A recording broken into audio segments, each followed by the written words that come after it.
What's going on, YouTube world? This is your guy Sealz, the man, and I am back at you with another video. And on today, we're going to talk about the things, like I always do. We're trying to understand the mind of good men here. That is my goal, and that is what I'm trying to do for you, all right? So today, I'm going to talk about the ways, the sneaky little ways, the strategic methods good men use to test, to see if you are the one. They gave me a real Matrix vibe. Remember that movie, The One, and all good stuff. And before I get to that, I want y'all to subscribe. If you like what I talk about, if you like these topics, if these help you, if I help you in any kind of way, please hit that subscribe button. Do that for me and do that for you. And if you have Instagram, follow your guy, Sealz the Man, on all platforms. And if you want to stay away from social media because you think it's wicked and the new ways of the earth and the world is crazy, then just stick with me on YouTube. Trust me, I understand. Technology is getting crazy out here. All right, so let's get to it. The first way that good men see if you're the one is they test you. They test you by saying certain things and seeing your reaction. Haha, yeah, that spot right over there in that room, that's where we're gonna put our baby crib. Honestly, I would love to go on a date tonight, but I just don't have any money right now, I wish there was a way. Would you share a bank account with anyone? Like, would you? Wow, you got a lot of jewelry on your hands. Make sure you make space for that marriage ring. I'm crazy. So, this is just a little, a teaser, a little light way that good men use for themselves to see your reaction to certain things. I must say that certain reactions can come off pretty strong in a good way and in a bad way. If any of those things I just said, and he says that, and she has a bad reaction to it, or she's like, ugh, I would never. And you could be like, yeah, I was just joking anyway. It happens a lot. But if she has any negative reaction to that, that might not only just hurt his ego, but it's going to tell him. It's going to say she's not that into you. And men do this because of that. They don't want to get their ego hurt. And also, they don't want to come off too strong, because that's the thing too that could turn women off. They could be interested in you, but if you're coming off too strong, you can cancel that. Any possibility is out the door, out the window. You just messed up, bro. So this is a way for men to gauge the possibility without being too strong, throwing a little joke out there, hee hee. But if she's laughing a little awkwardly, or she's giving you a look, or she's looking away, looking at her purse, then I'm sorry, bro. She might not be the one for you. But yeah, that's one thing that men do to see if you are the one. The second thing they do to see if you are the one is in his darkest times, in his most difficult times, he's going to bring things up to you. He's going to say what's on his mind to you. And mind you, this is an honor, a privilege, because men struggle with communication, especially with their loved ones, for a lot of reasons. And if you haven't seen my video, go check that out as to why. But anyway, this is a big thing, that he's telling you what's hurting him, what's on his mind, why he's in this dark space, right? But here, in this tactic, he will see how you handle that, how your communication is to him after he tells you these things. Because this will show how much you care about the things he's told you, these sensitive things he's told you, and how well you are in handling and communicating in hard times. Because relationships will have hard times. Relationships will have difficult times. Relationships will have unsure times, complex times. There's always going to be good to bad and bad to good. And this is what happens in relationships. So he wants to see if you are able to handle that. He shouldn't be the only one handling bad times. It has to be a balance. There has to be a reverse order in this. You have to be there for him as well. Reciprocation, right? He wants to be sure that you have his back, that you can hold him down, that you can be there for him in his hardest times. Because trust me, those times will come. So this is a big test in communication. How well are you communicating? And this is a different aspect of communication, right? Because communication has a lot of levels, a lot of volumes, a lot of tones. But some of the hardest moments of communication is trying to communicate with someone who is going through a hard time, a difficult time, a crisis, a tragedy. Like in those times, even for me, you might think I like to talk and talk well, whatever. But in those times, even sometimes I don't even know what to say to certain situations, because some situations are just so bad, just so tragic, you know? But this is not to say that she must know what to say, right? That she must say a certain number of words to him to show her effort or that she cares. Sometimes you don't have to say anything. Remember, communication is also non-verbal. Just being there for him. Having a shoulder for him to cry on, to lean on, a hug, body to body, like closeness, the warmth of your loved one next to you. That is communication. That is body language. That is chemistry. You feel it. Science cannot tell you the value of love in chemical terms, in numbers, in formula. Some things cannot be explained in quantitative terms. I'm sorry I just went Bill Nye the Science Guy on you, but you gotta understand me. You gotta feel me. I really mean this. So that is what he's doing when he's telling you these things, to see if you can be there for him.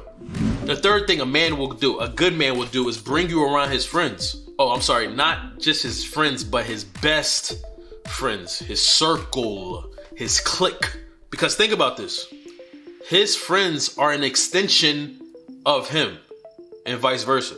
And more than likely, they all think alike in some way. Of course, they're all going to be different. Me and my friends, my close best friends, we all are different. We are all unique. We all think differently.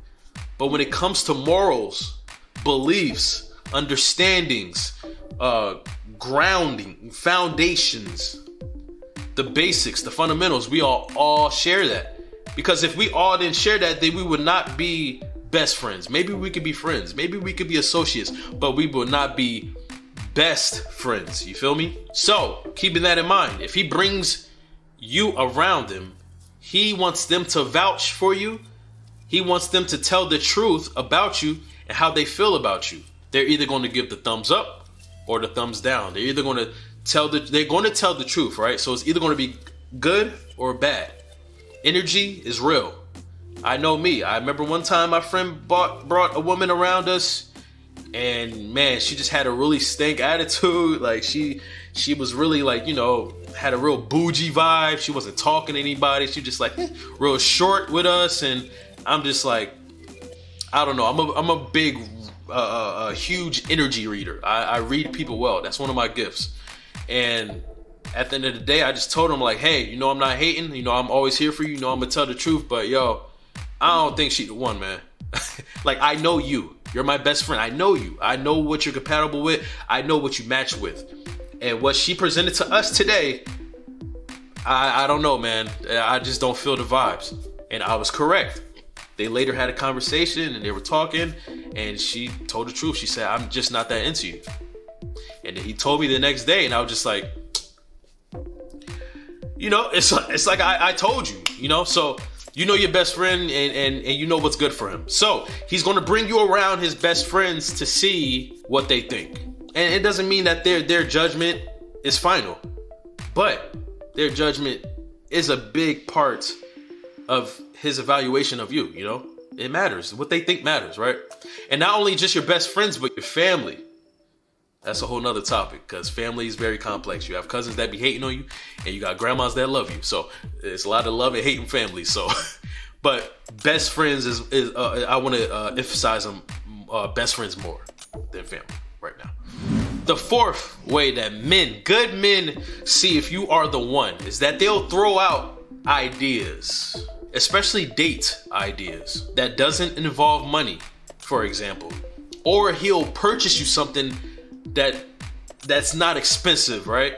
That has more sentimental value than monetary value. And he's going to see how you are going to react to his date ideas and to his purchases, right? So if he says, you know what, let's go on a picnic, you know? Let's go on a picnic let's go to the park. Let's just walk, you know? Let's walk by the lake, you know? If she has a problem with that, or if she says like, yo, I would rather go on a date to a restaurant in Manhattan, you know, then that might be that's a little iffy. You know what I'm saying? If you can't do the simple things with me, then why would I want to do, you know, bigger things with you, right? If you are my partner, if you are my loved one, we need to be able to do all types of things on all types of levels. It should not just be on one level. We have to be on one accord, right? We have to be able open to big things, small things in the middle, staying at home or going outside. We can do big things, right? We can go to expensive restaurants, but that should not be the only thing. When it comes to purchases, she has like a celebration and you give something of sentimental value, something that means a lot to you. Let's just say his favorite teddy bear or something that's important, that she liked or something, and he gives that to her and she doesn't like it, and she would rather expect a expensive piece of jewelry or article of clothing or something. That's a little iffy. That's a red flag. I should not have to buy you things, especially expensive things, all the time. The way I show my love is love. If you cannot accept all forms of love, then why would I want to buy things of high value or monetary value to you? I do not want to as a man. This also tells him, he does this to see if you are only about materialistic things. If you are only about man-made things, aka a gold digger. And do not get me wrong. Do not get me twisted. I am not saying that there is something wrong with always going out on expensive dates or expensive trips or buying your lady expensive things. But men do this, they test you in this way to see if that's all you're about. You feel me? All right, so let's go to the last point. A way that men see if you are the one. And that is, they bring you around his family. He brings you around his family. He brings you around the people that raised him. He brings you around the people who built him. He brings you around the people who matter to him. It reminds me of that movie, what was it called, with Martin Lawrence and Cedric the Entertainer. It was called Welcome Home, Roscoe Jenkins, or something like that. And he brought his wife, who was very bougie. He brought her to the South, because they're all from the South, and brought her to a cookout. And, you know, they're real Southern, they're real friendly, you know, they're real down to earth. And she was just ultra bougie. Like, it reeked to the family. They were like, why are you with this girl? And then he realized his intentions and her intentions did not match. He was being someone he wasn't raised as. He was being someone out of his character, you know? And his family had to bring him back down to earth and remind him who he is and of his upbringings, you know what I'm saying? So because he was with this expensive and bougie woman, he got out of character. He became someone he really truly wasn't, right? So if you haven't seen that movie, watch it. It's really funny. But a big indicator that she is for you or not for you is what your mama says, what your grandma says, the people in your family that has a lot of intelligence, that know you well. And it's kind of like how friends, but this is a little different because, you know, people who raised you, who built you, who made you who you are today, they will have a deeper understanding of women who are good for that man, right? And like I said earlier, some family members be hating, but I feel like everyone has that one person at least in their family who's going to tell them the God honest truth. So I hope y'all like this video. These are my 5 sneaky little ways that men find out if you are the one for them.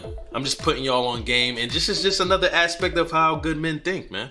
This is fun stuff, but I at least hope that, you know, you understand the mind of men, good men, a little better, right? So thank you for joining me. Thank you for watching. As always, I will see y'all next time at my next video, and peace and blessings. Goodbye.